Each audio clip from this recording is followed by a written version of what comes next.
Hi everyone, my name is Stella Wong and I'm an incoming sophomore at Branham High School.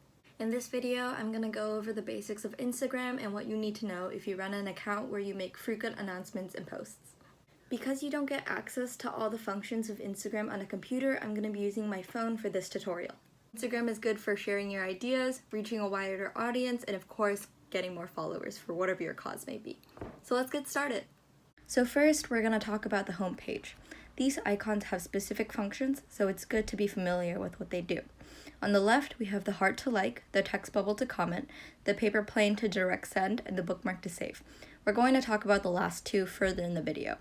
On the right, and what you see on the bottom of your screen, there's the house to go back to the home page, the magnifying glass to search and discover, the add button to post, the heart to see recent activity, and finally, your personal icon for your profile. Next, we're going to talk about how to post an IGTV, short for Instagram television.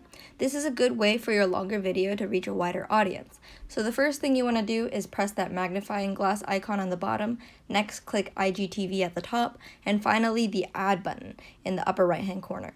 Here you'll be able to choose and edit your video and also write a description and title. Next, we're going to talk about posting. First, you want to click the plus icon at the bottom of your screen, and all you need to do is follow the procedure to edit your post and write a description. From here, you can tag accounts to your post, which notifies that account, add hashtags, and personalize it however you prefer. If you decide to post something at a later date, you can save all your edits by going back and choosing Save Draft. So when you do decide to post it, you can save the time and the extra energy. All your progress is saved. Next up, posting on your story. First, go to your profile and then click your profile picture. You'll automatically be taken to a page where you can create your own story. You can add texts, stickers, upload a photo from your camera roll, and much more. You can also start a live broadcast where your followers can watch you and leave comments. In the last parts of the video, we're going to talk about how to interact with both your own and other people's accounts.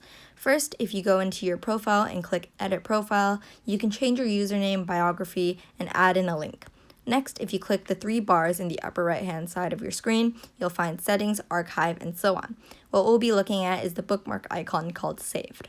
Click that and you'll be able to see all the posts you've saved in one place. This way, you don't need to spend time searching for the same post. Also, on other account posts, by clicking the paper airplane icon, you can send that post to another account or post it on your story.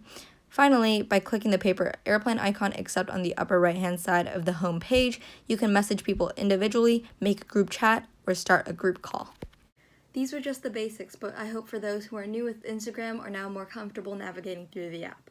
If you like this video, make sure to give it a thumbs up and go follow Bruin for more content. I'll link our website and our Instagram page below, so make sure to go check it out. Thanks, guys.